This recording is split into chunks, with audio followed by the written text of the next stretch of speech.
Alright guys, here's my 06 S2000. Thought I'd just make a quick video for you guys to help you out since there really is no video out there to remove the lower ball joints. So best method is to have everything removed. Takes a lot of weight off the car hub. Underneath you have a 19mm castle nut, a bit of cotter pin. You just got to remove the cotter pin, and then one 17mm right here, and then another 17mm on the other side.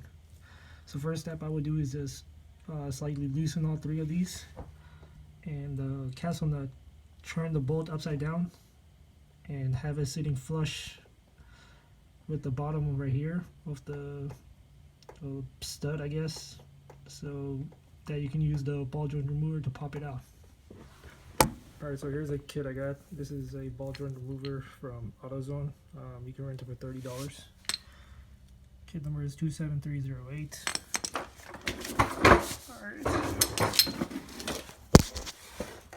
Underneath the car, note that the castle nut is upside down, so you can see it's sitting flush with the bottom of the stud. What you're gonna do is position this sucker right between there and on the bottom of the nut like that. You just gotta wiggle it in a little bit. It takes a little bit of slight force, but once it sits flush, start cranking down on the bolt. Just on my device, I just put some grease on the threads just to make life easier, and it'll go a lot smoother. Alright, so now that I have everything positioned in place, as you can see, right underneath the ball joint, the top half, and then the bottom under the castle nut, start cranking on the bolt. And don't be alarmed, because once the ball joint separates from the lower control arm, it is going to make a loud thud. It will startle you, that's for sure. Alright, so the ball joint is broken free. Made a loud thud, as I said. The bumper comes loose, and you can see the whole arm is loose. So all you gotta do is just loosen this up and lower it back out. So all the nuts are loose right now, so take out all three bolts, the one on the other side, the castle nut, and all you have to do is just pull the arm, the upper half of the arm up, and you can just pull the ball joint right out. Alright, so now that the ball joints are out, I opted to get the Racer More Sport one. I think it's a very nice design, and here's the stock one.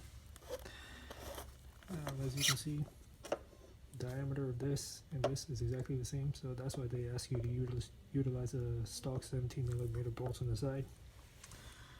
But this will play with a brand new castle nut, so it's good.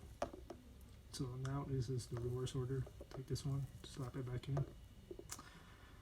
and I'll show you what. Alright, so afterwards, after you have everything back in place, the two 17mm bolts on the side, torque them down to 47 foot-pounds.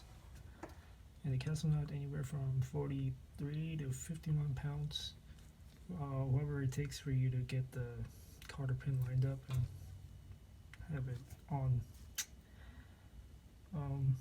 As far as the ABS, make sure you have the orientation of where the logo is, facing the right direction. Otherwise, as I was told, you probably will not have any camber at all, or something worse probably. Alright, so as simple as that, guys, and that's a lower ball joint removal install. Thanks for watching.